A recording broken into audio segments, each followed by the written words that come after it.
Siregar dari kelas R6E dengan NPM 488. Di sini saya ingin memaparkan materi tentang konseling realita pendekatan William Glasser atau realita terapi.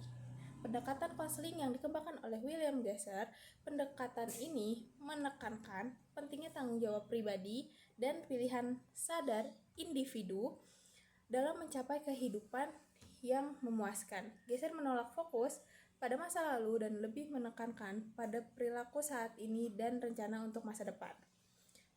Kemudian konsep dasar konseling realita ini mengemukakan bahwa semua perilaku manusia adalah upaya untuk memenuhi ilmu kebutuhan dasar yang terdiri dari 5, yaitu yang pertama, cinta dan rasa memiliki, yang kedua, kesukaan, pengaruh diri dan harga diri, yang ketiga itu ada kebebasan, lalu yang keempat itu kesenangan, dan yang terakhir kelangsungan hidup. Dalam konseling realita, konselor tidak berfokus pada menggali masa lalu atau memberikan label gangguan mental, melainkan membantu klien dalam memahami perilaku yang sedang dilakukan dan membuat perencanaan untuk mengubahnya. Adapun asas-asas konseling realita sendiri itu tanggung jawab pribadi. Setiap individu bertanggung jawab atas pemilihannya sendiri. Konseling realita menekankan kesadaran terhadap tanggung jawab ini. Lalu asas yang kedua, fokus pada masa kini dan masa depan. Konseling realita fokus pada perilaku saat ini dan perencanaan masa depan, bukan menggali masa lalu. Lalu asas yang ketiga, menolak label mental. Glasser menolak pemberian label gangguan psikologis dan lebih menekankan perubahan perilaku daripada diagnosis. Lalu yang keempat, tidak ada alasan atau pembenaran. Konseling realita menghindari pembenaran perilaku yang tidak efektif dan mendorong perubahan nyata. Lalu yang kelima, hubungan konselor klien yang hangat dan mendukung. Konselor harus membangun hubungan yang jujur dan penuh kepercayaan dengan klien. Lalu yang terakhir, yang keenam, perubahan perilaku sebagai tujuan. Tujuan utama adalah membantu klien mengganti perilaku yang tidak efektif dengan perilaku yang lebih efektif. Adapun teknik WDEP, teknik ini sendiri, wants, apa yang kamu inginkan, doing, apa yang kamu lakukan sekarang, evaluation, apa itu berhasil, dan planning, apa rencana kamu ke depan. Contoh, seorang siswa yang sering datang terlambat ke sekolah akan dibantu untuk mengevaluasi tindakannya dan merencanakan perubahan tanpa menyalahkan masa lalu atau mencari alasan. Oke, konseling realita membantu klien menyadari bahwa mereka memiliki kontrol atas hidup mereka dan dapat memilih perilaku yang lebih efektif. Pendekatan ini sangat relevan dan dalam pendidikan, konseling sekolah, dan pengembangan pribadi karena penekanan pada tanggung jawab dan tindakan yang nyata. Mungkin cukup sekian dari saya untuk pemaparan materi tentang realita ini. Berikut ada contoh video konseling bersama konselor dan klien tentang realita terapi. Baik nih Mas, terima kasih sudah hadir hari ini. Sebagai langkah awal, sebenarnya nggak langkah awal sih, ini kita udah sesi kedua ya dari pertemuan pertama yang tatap muka, tapi karena kamu lagi ada halangan untuk hadir, jadi kita melalui online. Saya ingin tahu jika kamu bisa mengubah sesuatu dari hidupmu sekarang, khususnya yang berkaitan dengan rasa stres dan cemas yang sering kamu alami. Apa yang paling kamu ingin ubah? Yang paling pengen diubah tuh ya si stresnya ini ya, stres sama cemas karena ini lumayan ngeganggu banget ya, apalagi kalau di perkuliahan tuh udah bener-bener ganggu banget karena jadi fokusnya tuh terbagi-bagi, bener-bener terbagi banget. Jadi gampang kedistraksi juga kayak gitu. Oke, itu terdengar seperti sesuatu yang ribut gitu ya. Iya, bener banget, sumpah itu bener-bener ganggu. Apalagi di masa-masa UAS kayak gini kan, jadi stres, cemas karena UAS yang numpuk, tugas-tugas yang numpuk, terus udah gitu harapan-harapan juga kayak, aduh, udah kayak nggak kuat banget deh, bener-bener ganggu banget. Tapi saya mau bertanya nih, menurut kamu bentuk dari kata tenang itu apa? Kata tenang itu di mana kita, apa ya, tidak merasakan segala sesuatu yang mengganggu diri kita. Jadi kayak, ya udah kita enjoy, enjoy our life, terus, tenang, nyaman, kayak kayak ibarat kata SpongeBob tuh hidup seperti Larry gitu loh, tenang, tidak berisik, enjoy gitu aja. Kalau gitu, kira-kira apa yang selama ini menghalangi kamu untuk sampai ke situasi tenang? Yang menghalangi dari situasi tenang tuh ya si cemas yang berlebihan ini, cemas sama stres yang berlebihan ini. Karena kan aku juga tipe orang yang overthinking ya, kayak segala sesuatu yang belum tentu terjadi di masa depan, tapi aku udah mikirin itu terus kayak, ih ini gimana ya worst case-nya bla bla bla. Jadi kayak aku lebih mikirin hal yang negatifnya daripada positifnya, which is itu tuh kalau misalkan aku berpikir dalam keadaan sekarang ya, keadaan yang mungkin agak rada, bener, itu kayak itu ibaratnya kayak bad manifesting gitu sih. Saat kamu berada di situasi itu, Iya, eh, tenang dari tugas atau ketakutan akan mengecewakan orang lain? Apa biasanya yang kamu lakukan? yang biasa dilakukan kalau lagi gimana, sorry, boleh diulang? eh, Tenang dari tugas atau ketakutan akan mengecewakan orang lain? Ketakutan akan mengecewakan orang lain sih, apalagi orang lain yang dimaksud itu adalah keluarga gitu kan ya, karena, eee, saya ini lumayan, apa ya, saya ini anak tunggal gitu kan, jadi kayak takut mengecewakan orang tua yang udah, ngebiayain segala macem gitu kan, dan mereka tuh naruh harapan ke siapa lagi sih kalau bukan ke saya gitu kan, masa ke anak tetangga kan nggak mungkin. Jadi kayak saya tuh bener-bener takut banget mengecewakan mereka, takut banget nggak bisa jadi anak yang sukses, yang bener-bener, apa ya, membanggakan mereka gitu loh. Jadi takut takut banget buat jadi orang gagal, karena kayak gimana sih perasaan orang tua kalau misalnya anaknya gagal kan pasti kayak, aduh. Jadi di situ sih mulai kayak takut mengecewakan mereka. Oke. eh cara cara kamu sendiri biar diri kamu tenang itu gimana? Kalau cara tenang itu biasanya kalau misalnya aku lagi cemas berarti ya, kalau aku lagi stres, cemas gitu, aku biasanya ngelakuin berbagai cara. Kalau cara yang paling efektif tuh biasanya aku pergi ke pantai. Jadi, aku pergi ke Canggu, jadi gimana ya, kadang aku jalan gitu loh di pinggir pantai dari Canggu sampai Seminyak buat bener-bener nenangin diri, kayak ya udah cuman jalan aja, nikmatin ombak, nikmatin suasana, nikmatin udaranya, kayak gitu kan. Itu, lumayan ngebantu buat menjernihkan pikiran. Terus kalau misalkan lagi nggak ada mood buat ke pantai, ya saya ini sih, apa, kayak nge-gym gitu kan, karena, saya ngerasa kalau aktivitas fisik itu bisa ngebantu ngelepasin ketegangan, kecemasan, jadi bisa bisa juga buat ningkatkan, apa ya, suasana hati juga kan, kayak gitu. Berarti setelah kamu melakukan itu, apa kamu merasa lebih tenang? Iya, so far, selama ini yang dilakukan sih, lumayan works ya di aku, lumayan bikin tenang nggak kepikiran cemasnya lagi, nggak kepikiran, "Aduh ini gimana, aduh itu gimana." Jadi, ya balik lagi ke ibaratnya nih Mas mode tenang kayak gitu loh. Oke. Eh,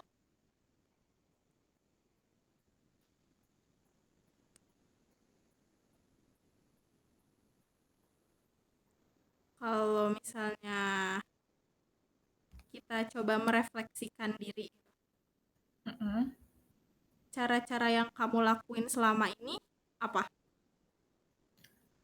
Cara-cara gimana nih maksudnya? Cara-cara kamu eh kayak biar stresnya tuh nggak makin menjadi-jadi gitu. Kan kamu bilang kayak tugasnya banyak, ininya banyak, itunya banyak. Selain kamu ke pantai atau apa, cara kamu ngelakuin apa kayak nge-keep Ngatur stres itunya ya? ya, ngatur biar Eee, nggak terlalu menjadi-jadi gitu. mengganggu.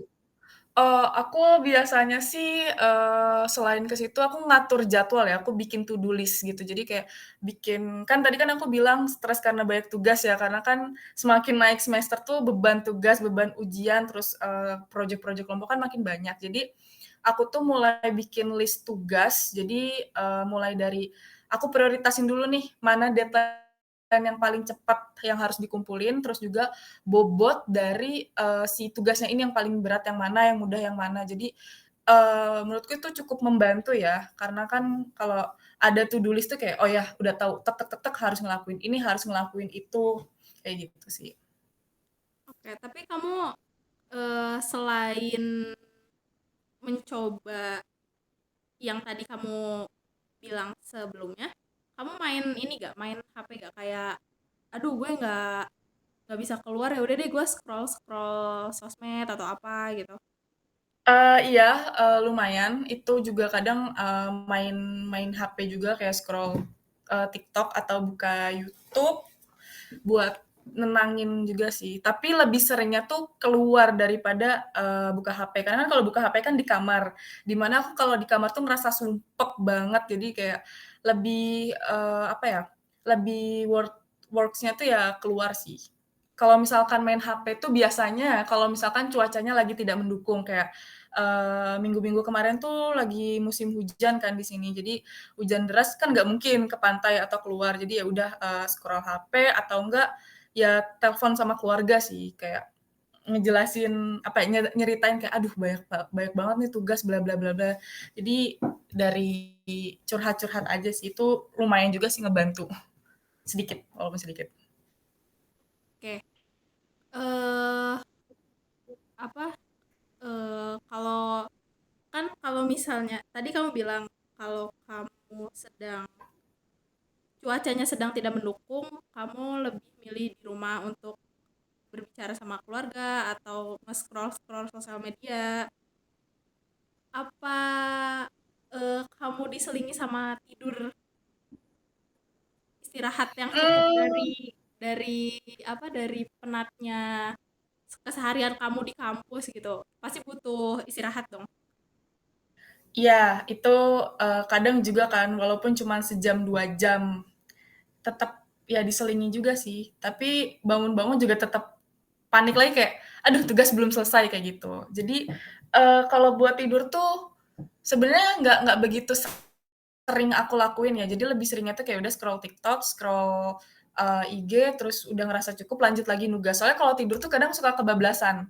Kalau misalkan pasang alarm kadang gimana sih, alarm kan bikin kaget ya, jadi kayak, aduh itu bikin stres. Jadi kalau buat tidur biasanya tuh bener-bener lagi capek, secapek-capek ibaratnya kayak, energi tuh bener-bener 0% itu baru aku tidur. Bener-bener yang ibaratnya udah fucked up banget sama semuanya baru aku tidur. Cuman kalau misalkan dirasa masih, oh ya udah masih ada energi segala macem, ya udah cuman buka-buka sosmed aja.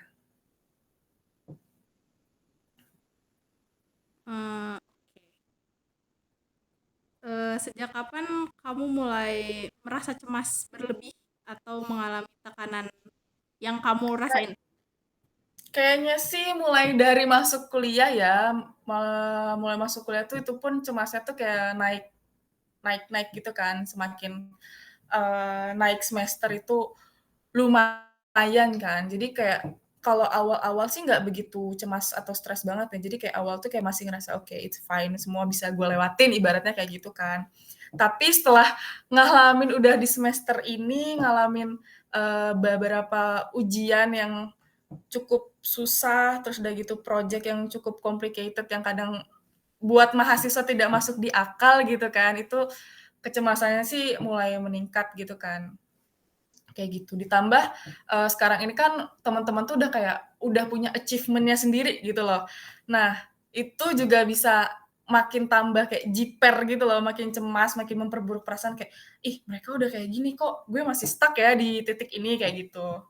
Jadi makin memperburuk perasaan cemasnya ini. Oke, oke. Berarti apakah kamu bisa menggambarkan lingkungan kamu yang sekarang?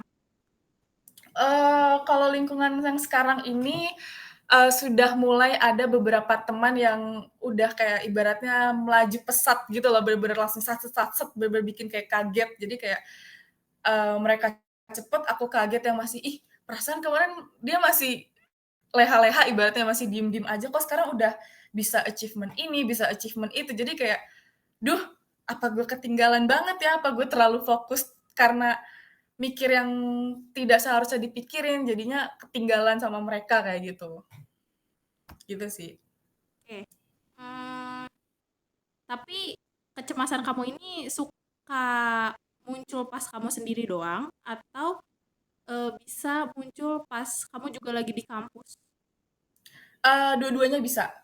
Apalagi kalau kalau ini tergantung ya, kalau misalkan lagi sendiri kan terkadang ya suka ada pikiran-pikiran yang bikin cemas gitu kan, thinking gitu-gitu kan. Nah, kalau lagi di kampus itu biasanya kalau ya balik lagi kita lagi ngumpul sama teman-teman terus udah ngebahas kayak, "Eh, kemarin gimana itunya, lombanya? Eh, kemarin gimana volunteer-nya?" Bla bla, kayak udah kayak, wow, mereka udah bercakap seperti itu, sedangkan saya masih kayak diam, ngangong kayak, wow, apakah saya kurang jauh mainnya, kurang mengulik segala sesuatu, padahal kayak saya udah merasa, ini loh udah merasa berusaha, tapi kok nggak kayak mereka yang sesat-set dan secepat itu gitu.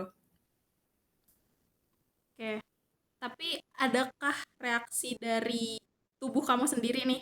Kan tadi lingkungan, terus pokoknya sekitaran kamu, reaksi-reaksinya yang kamu kasih kan. Ini Mhm. ada gak reaksi dari tubuh kamu sendiri ketika kamu ngerasain si cemas atau stres yang kamu sedang alami itu? Iya, kalau yang tubuh aku alamin tuh biasanya ini sih, susah tidur ya, itu susah banget. Kadang, eee, mau tidur tuh ada aja gitu kan pikiran yang muter gitu nih di otak, yang seharusnya otak ini, "Ayo istirahat," malah tiba-tiba ke-play kayak, "Oh ya lo harus mikirin ini, lo harus mikirin itu." Jadinya kadang kayak susah tidur, udah mah susah tidur, kadang suka kebangun tiba-tiba di tengah malam, kalau misalnya udah kebangun kayak gitu, susah lagi buat tidurnya. Jadi yang hal-hal kayak gitu tuh yang buat saya, apa ya, capek gitu kan, jadi nggak ada tenaga. Apalagi kalau misalkan besoknya tuh kuliah, jadi besoknya tuh pas kuliah tuh ngerasa kayak kayak zombie gitu loh, kayak bener-bener nggak ada energi, kayak ya gimana zombie pada umumnya sih datang ke kampus nggak ada tenaga, mata apa, sembab gitu kan ya, mata panda, terus kalau ditanya kayak suka loading-nya lola dulu kayak gitu, karena kurangnya tidur ini. Oke. Eh, harapan kamu, sekarang aku nanya harapan kamu sendiri dari sesi konseling ini terkait masalah stres dan kecemasan yang kamu alami sekarang itu apa? Kalau dari sesi konseling ini sih ya, saya berharapnya tuh bisa ngedapetin dukungan sama pemahaman yang lebih baik tentang kecemasan yang saya alami, terutama terkait pendidikan dan juga masa depan gitu kan ya.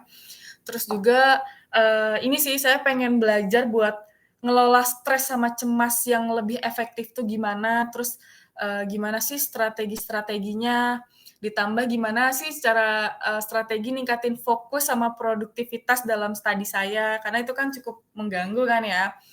Terus juga, ya saya juga berharap dengan bantuan konseling ini tuh bisa nemuin cara ngehadepin tantangan yang saya hadapi dan ngembangin keterampilan yang yang diperluin gitu kan ya untuk bisa mencapai tujuan akademis saya dan tujuan pribadi saya gitu sih. Sama pengen lebih percaya diri, sama mampu buat menghadapi masa depan aja. Dengan mikir yang positif, gak yang mikir negatif-negatif gitu sih. Menghilangkan pikiran negatif yang ganggu banget itu sih, yang bikin kita jadi takut buat maju sih itu. Oke, mungkin ini udah menuju akhirnya karena pertemuan sesi kali ini sudah melewati batasnya. Mhm, Sebenarnya masih ada, tapi karena perjanjian di sesi pertama kita hanya melakukan kurang dari 30 30 mhm. menit. Jadi saya percaya kamu bisa memulai langkah kecil yang tadi kamu bilang. Yang penting adalah konsisten dan keberanian untuk menghadapi rasa yang tidak nyaman. Senang mendengarnya. Saya akan terus mendampingi kamu dalam proses ini. Ingat, perubahan dimulai dari kemauan untuk memahami dan merawat diri sendiri. Terima kasih sudah meluangkan waktunya, walaupun Terima singkat. kasih sudah memberikan masukan dan sarannya juga. Terima kasih.